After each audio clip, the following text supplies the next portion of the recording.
Bismillah, alhamdulillah, wa salatu wassalamu ala rasulillah. Knowing that the Prophet Muhammad sallallahu alaihi wasallam ordered the Muslim man to trim the mustache and grow the beard, a question can be asked: what are the limitations of the beard and the mustache? Should you trim or shave? What about the hair between the mustache and the beard? What about what's called the soul patch? In Arabic it's called anfaqa, and this is called sibalan. Are these a part of the beard or not? Tayyib. So first and foremost, to understand these, we look at the Arabic language, but we also look at the fi'l, the actions of Rasulullah sallallahu alaihi wasallam and the Sahaba radiyallahu anhum, so we can know these ahkam, shar'i ahkam. Rasulullah sallallahu alaihi wasallam told us afu, yani to let the lahya go, to grow it out. What is considered the lahya? So when we look at the books of Arabic language, like Lisan al-Arab, Ibn Manzur, he mentioned in the famous book Lisan al-Arab that al-lahya is what is by the jawbone, and al-khadain, the two cheeks, and al-dhiqn, the chin. So to understand, we see this bone here by the ear. This is where the beard begins. Above this bone that's by the ear is the head. So when you finish ihram or so on, you shave or trim what is above this and not below. So below this, and this is why the name lahya comes from the word for the jawbone. So what goes along with the jawbone, this is the lahya. And what comes on these two cheeks and on the chin, this is all. This is the jamhur, the majority of the Arabic linguists have mentioned this is the beard. This is what you allow to grow. And the Prophet ﷺ, when you look at his beard, it was as thick as we've mentioned, yani a big beard. So this is what he allowed to go. And the Sahaba radiyallahu anhum, they didn't trim these sides up to get just a goatee. None of the Sahaba did this. Rasulullah sallam didn't do this. This was all the beard.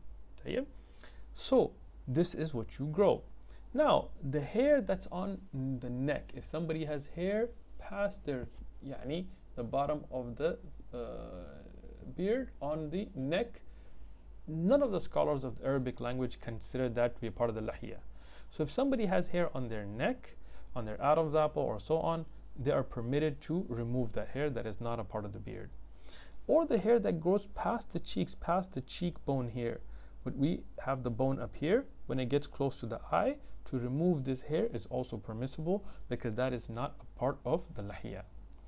Having said that, the hair that starts here on the cheeks, by the jawbone and the chin, this is all a part of the lahya, as we see from the example of Rasulullah sallallahu alaihi wasallam and the Sahaba, that this should be left, and that is in accordance with the Arabic language.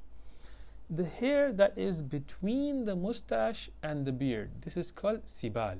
Sibalan, the two sibal, this hair here between the mustache and the beard, this can be trimmed. And there is a dalil for this, a hadith in the Musnad of Imam Ahmad, it's a Hasan Ralab al hadith, where Rasulullah said, Qusu sibalakum, to cut down the sibal. So this hair between the mustache and the beard here should be and can be trimmed. Tayyib. Now comes the issue of what's called the soul patch, right? In English we call this the hair that is under the lip, over the beard, and in Arabic it's called anfaqa. Anfaqa is the hair here. Regarding this, there are three aqwal, three major opinions amongst the ulama of Islam. The Maliki ulama, they have man'a, that they said you cannot trim this hair, this is part of the beard, and there is tahrim, it's haram to trim this. And this is also the qawl taken by Shaykh Ibn Baz and Shaykh Salih al-Fawzan in one of his shuruh of al-Umdah. The second opinion is that of the Hanafiya and the Shawafi', that it is makruh, as An-Nawawi has mentioned, and Ibn Abidin, that this is from the hair that is makruh, is karaha, to cut, but if you cut it, it's not tahrim, but it's makruh. And there is the opinion of the Hanabila, as mentioned Al-Insaf and Sharh al-Muntaha and Al-Furu' of Ibn Muflih, that this is permissible to cut because this is not considered part of the beard. And this is also the qawl of Shaykhuna Muhammad Salih ibn Uthaymeen, and Shaykh Salih al-Fawzan in his Sharh al-Bulugh, he also mentioned this qawl as well. Tayyib, if we look at adilla, we do know that Rasulullah sallallahu alaihi wasallam had hair here because the hadith that is mentioned in Al-Bukhari from Abdullah ibn Bushrin radiyallahu anhu, he said, I saw Rasulullah sallallahu alaihi wasallam and his anfaqa, this hair here, had some bayd, yani some white hairs in it. So we know that Rasulullah had this, but he also had a mustache. So is it considered a part of the mustache or part of the beard? So here, when we don't have any clear dalil, we have to go back to linguistics. In the Arabic language, in the linguistics of the lahya, it is that which starts from the bone here, goes along the jaw, on the cheeks, and the chin, not what is above it. So what seems to be rajih, wallahu alam, that you should leave it because Rasulullah had this hair. But if somebody was to trim this hair here, the anfaqa, this is not tahrim, this is not haram as a part of the beard. And this is what Shaykh Muhammad Salih ibn Uthaymeen and other A'imma and ulama have mentioned, and this is what's rajih. Tell you the last thing now, the mustache. Do you trim it or shave it?